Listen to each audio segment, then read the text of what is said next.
Hello and welcome back to the channel. I'm Loudguns and today we're carrying on with our new player's guide by looking at another of SC's core professions, mining. If the pew-pews are not for you, it's good news, unless you classify this as pew-pewing rocks. Hopefully each of these episodes works as a standalone, but the idea is you could watch the whole playlist and use it as a walkthrough guide. So we're going to drop back in where we left off last time, patrolling the asteroid belts around Yellow. If/when you've had enough of bringing justice to the bad guys, you might want to give the mining loop a go. But the downside here is that we don't have any form of mining ship. Thankfully, as we saw during the last episode, it's possible to rent these rather than buy. So to start with, we're going to head to Crew L1, where we'll be able to rent a couple of vehicles that will help us get started in the profession. Just open the Mobiglass to the star map with F2, and this time zoom out a bit further from Crusader and find Crew L1 sitting just outside of the Crusader planetary system. Set a course, open up your quantum drive with B, and head towards Crew L1. When you complete the first jump, it's tempting to dial up the speed limiter and start driving through the asteroids towards the station, but you can actually fit in a secondary jump from here to get much closer. Just spool your drive up again and look for the square outline of the station itself to jump within 30 kilometers of it. Crew L1 is a Lagrange point station. Lagrange points across the Stanton system allow ships, like light fighters, that have very small fuel tanks to effectively island hop across the system. Some of them, namely Crew L1, Mick L1, Arc L1, Her L1 and Her L2, also have refining facilities that offer services to players engaged in mining. We're not going to use the refining facilities themselves just yet, but this is just the location we can rent some vehicles to get us started. Call for landing and get yourself a pad, just like landing at the low orbital space stations that we visited earlier in this guide.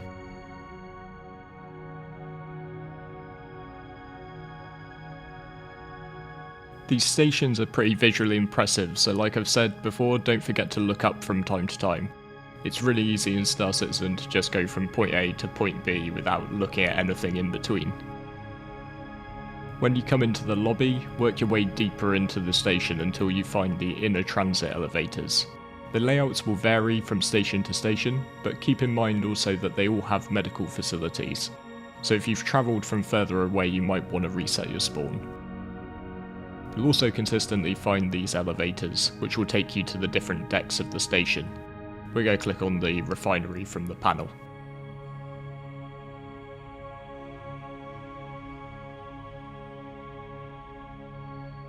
Make your way down the steps, and run along the central gangway.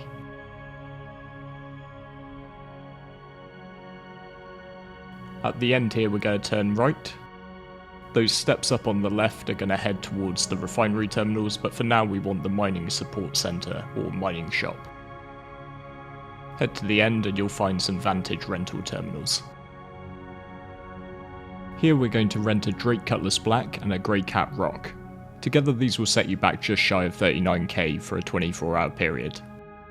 It's possible to mine with just the Grey Cat, but the Cutty Black's going to make you a lot more efficient.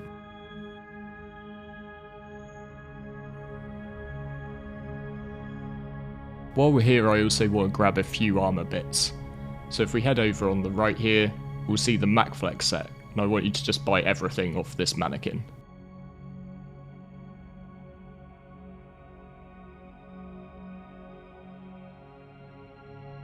I particularly just wanted to look at backpacks, so you can equip one to the slot on the back of most armours, and when you equip it, you're going to get a lot of extra storage over on the left. Now this is absolutely perfect for grabbing a few bottles of water and snack bars to squirrel away for later. With mining like this, you could be out in the field for quite a long time, and you don't necessarily want to have to head back just to buy food and drink when you get thirsty or hungry.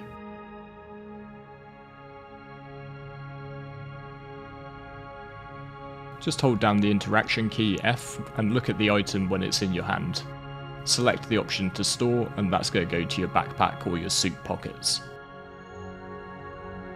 Also, I know that this was mining, but out there it's basically the Wild West, so consider picking up a shooter or two just in case. Apologies for how messed up my ASOP terminal is now looking, there appears to be a bug with rentals, but this Drake Cutlass Black 2 is the one I just rented, and as you can see we've got a little under 24 hours ticking down. We're going to retrieve that ship and head on out to the pad. The Drake Cutlass Black, or Cutty Black, is a true workhorse of the SC universe, and can do a bit of everything. For a lot of people, the inclusion of a co-pilot seat and turret will mean it's a perfect place for their first entrance into multi-crew.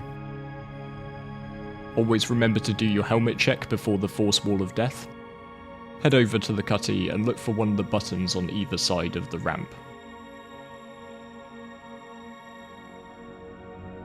Interact with these and select open to drop the ramp down.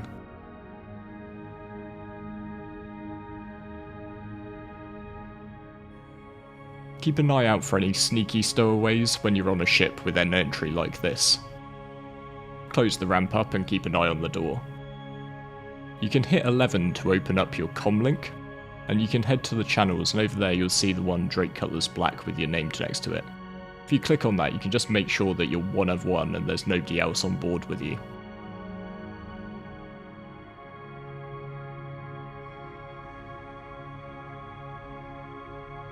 The Cutty also has these side doors if you want to hop out quickly. It can be quite useful if the main ramp breaks or if you just want to make a quick exit. Head through this door where you'll find the main compartment. You've got bunks for 2 people. The turret access is just to the right. You've also got a gun rack, and here are the pilot and co-pilot seats. Just hop into the pilot seat and get the ship fired up by pressing R. We're going to start by plotting a course for Crusader's moon Daymar. Daymar is one of the best spots for rock mining. There are other places like Aberdeen and Ariel around Hurston that are also very good, but Daymar benefits from a relatively temperate atmosphere, so we don't need any special armour to survive down there.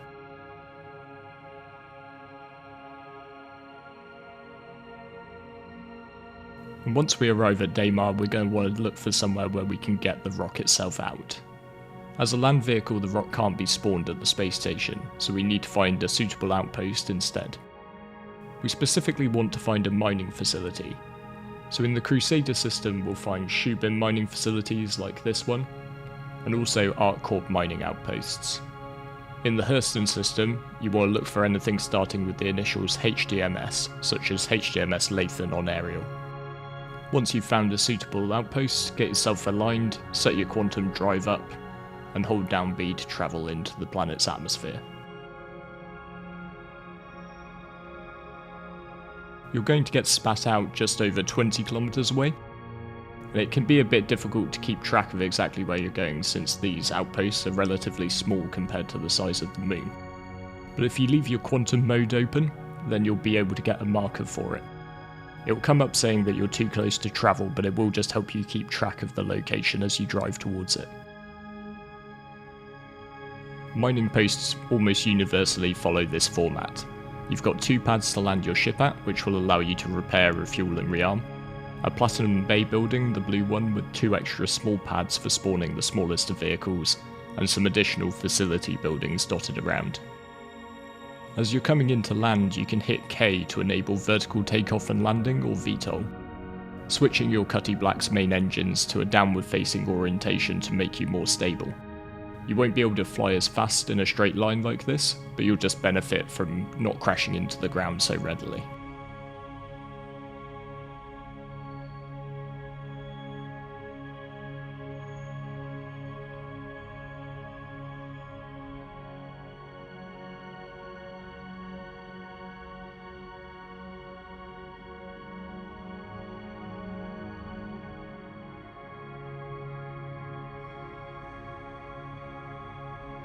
Once you're landed, flick off the engines with I, but leave all your shields and your other systems powered up. Head down to the back of the ship, and you can open up the main ramp using this little panel here. If you're being more careful than me, it's a good idea to maybe close the ramp back up after you exit the ship. At ground level, things can get a bit disorienting, but if you look for this blue beacon, that's always going to be the Platinum Bay, where you can get ground vehicles out.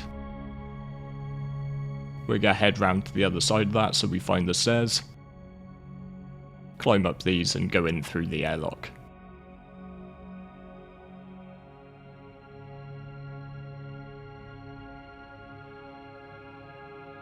Inside you're going to find 2 ASOP terminals. If you access these, you'll see that the Grey Cat ROC is in your list. You might need to claim it to this location, but it only takes a few seconds, and with a couple of credits it will go to instant.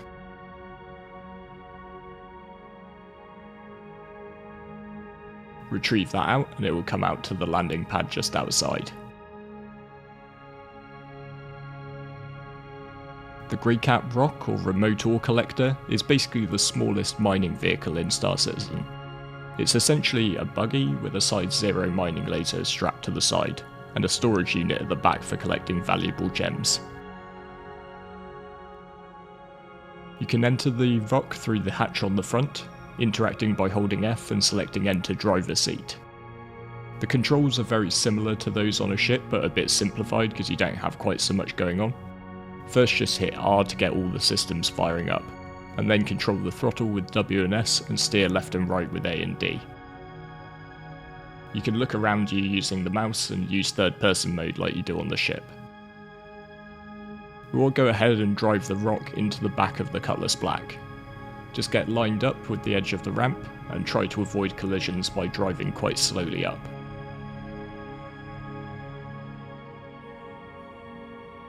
You don't need to go too far into the cutty, and you can effectively just get out once you're inside the opening.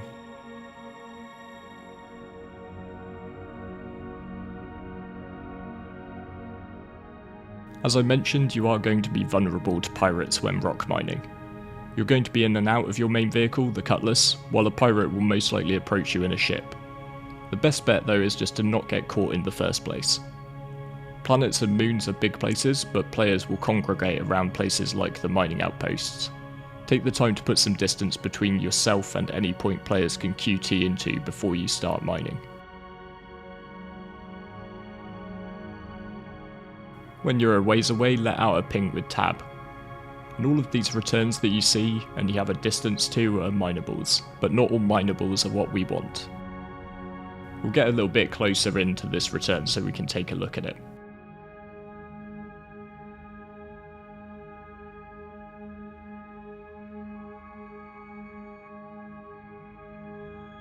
And when we're close enough, we'll get the icon change on the HUD.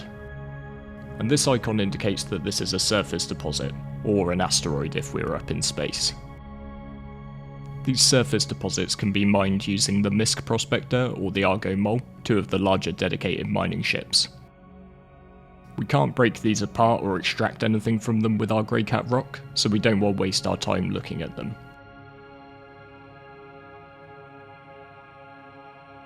The gems that we're looking for instead will show up on a ping at a shorter distance, currently around 2.5 to 3 kilometers out. So we want to fly quite fast, I'm at 300 to 400 meters per second, and let out pings while keeping an eye out for returns that appear at relatively short ranges. This return's just pinged up at 789 meters without showing up beforehand, so we know it's not a surface deposit because that would have showed up a lot earlier. When you see this, just turn and burn, getting yourself aligned with that spot and drive towards it. Picking out a single return out of all of this mess can be a little bit daunting at first, but if you just take your time, relax your eyes, then you will get the hang of it in no time. Switch in and out of VTOL mode with K when you want more speed in a straight line or when you want more stability to inspect potential minables and land.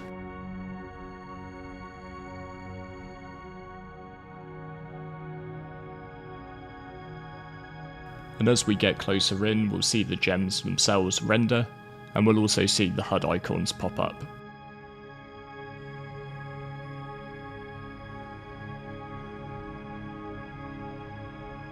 Open up your scanning mode by hitting V for Victor, and hold down left mouse button to perform a scan. As we get in closer, we'll get more information, but for now we've got all the info we need.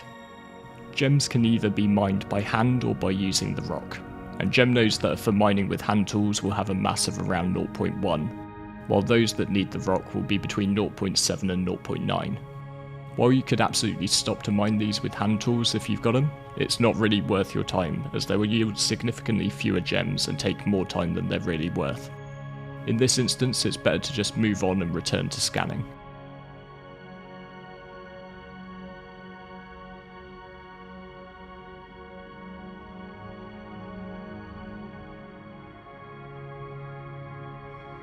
Before too long, we've got another hit, so we're going to turn and burn and head towards that. Flipping the Cutlass over and letting those big engines slow you down is going to make this a lot quicker.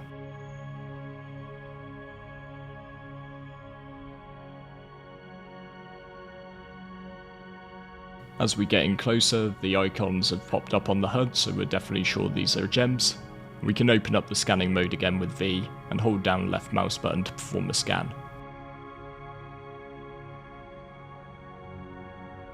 And here we can see that this is much more the mass which is favoured by the R.O.C, with a mass of 0.84. Over on the other side of the scan we'll also see information about what gem type this is, so here we've got Aphorite. We're going to focus on the mining process since it's pretty uniform, but afterwards we'll double back and talk a bit about the different types of gems. First, look for a relatively flat spot to land. Drop your landing gear with N and set yourself down on the surface. Use the free look button Z and third person mode to keep an eye out for any awkward outcrops of rock that could get in the way of your landing. From within the ship's cockpit, you can use the interact mode and drag your mouse down and to the left to find the open exterior button next to your left hand. And that will lower down your ramp.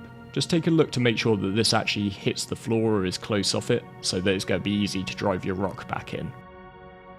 Turn your engines off with I and hold Y to get out of the seat.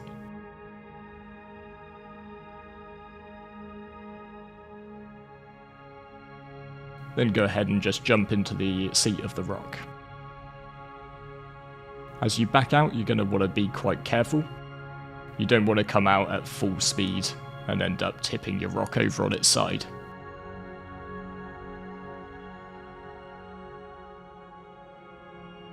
The R.O.C can tip itself quite easily, so just take a bit of care driving, particularly on uneven terrain. But head towards the gems and press M to enter mining mode. That'll get your laser out, and if you point it at one of the gem nodes you'll start a more detailed scan, which will fill your HUD with more information. Click left mouse button once to activate your laser, and over on the left hand side of the HUD you'll see laser intensity. Control this with the mouse wheel, up to add more power and down to reduce it. You might want to adjust the position, keeping your laser focused with the mouse so that you can see more of the mining HUD and aren't blinded by the beam. On the right hand side is the information on how much charge you're getting into the node. The goal here is to keep the charge within the green zone by adjusting your laser power, allowing charge to build and the green meter to fill. When this reaches the top, the node will break apart. If you drop out of the green zone, the green meter will begin to drop. If you go into the red zone, the node could violently explode, at best sending the gems all over the place, and at worst destroying the deposit and potentially you in the process. One of the things I love about mining in SC is that there's no magic numbers I can give you. Each deposit has variations to it, and even how close you are will affect your laser's intensity. You have to find the right power level to build and hold the charge in that green zone, and that's really just something that you have to build up over time as a skill. Once the node's cracked, it will splinter into lots of little gems. You can even get out your R.O.C and start picking these up by hand and stuffing them into your pockets, but thankfully the R.O.C has a feature that means it can do a better job. If you right click, you'll enter extraction mode, and this effectively gives you a hoover that you can scoop these gems up with. Just left click to activate that, and there's no need to wiggle the mouse around or anything. You can just aim it at a patch, and it will slowly gather the gems which are in that zone. As we scoop up the gems, you'll see them filling your storage just over on the left hand side. So once those have all gone into the bucket, we've got about 3 CSCU. The R.O.C can hold 80 CSCU, so that's about 3 to 4% full per node that we break. Take your time while you're doing this and don't get frustrated. If a break's being a bit tricky and you start slipping into the red zone, switch your laser off with a left click or move away from the deposit with the mouse, rather than letting the situation get out of hand and the rock explode. You can let it cool down and come back to give it another go, but if you blow it up, then you'll have to count your lucky stars that you're unharmed and say goodbye to that potential cash. One little tip that can save you some time, and mining is very much a time is money profession, is to split a few nodes at a time and then extract. The Hoover's got that area of effect, so if the patches contain more gems, then this can speed you up. Once you're done, drive the rock back up into the cutty, hop back into the pilot seat, and go out in search of your next find.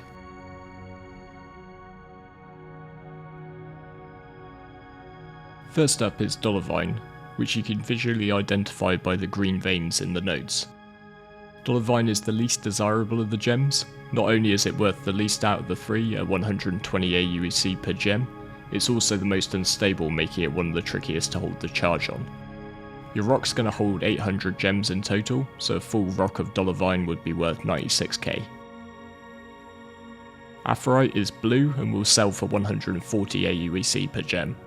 It's the most stable and makes for a great one for beginners to practice their mining skills on. A full rock's about 112k's worth. But the one you really want is Hadonite, which has a pinky purple coloration. Hadonite will sell for 250 AUEC per gem, making it the most valuable, and it's not too much more difficult to mine than Aphorite.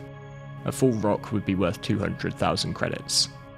If you're out to min-max your rock mining, it's best to focus your efforts on Hadonite and avoid wasting time with the less valuable gems. And speaking of min-maxing, be wary of situations like this. If the gem nodes look to have spawned in a difficult to reach spot like the side of a cliff or in very broken terrain, then sometimes it's better to make a judgment call and move on to find something in an easier position. Similarly, you may wish to move on when there's only 1 or 2 gem nodes to mine. You'll notice that a large amount of your time rock mining is actually spent landing your cutty, getting out of the seat, into the rock and getting the rock out of the back, and then putting it all back away afterwards. The time is the same whether you're stopping for 1 node or 6, so I tend to only stop for clusters of at least 3 gem nodes when I'm doing this. When you're at the end of your run, you want to load your rock back into the Cutlass, but this time we want to drive further in. Look to get as close towards the front wall as you can, while still being able to exit the vehicle.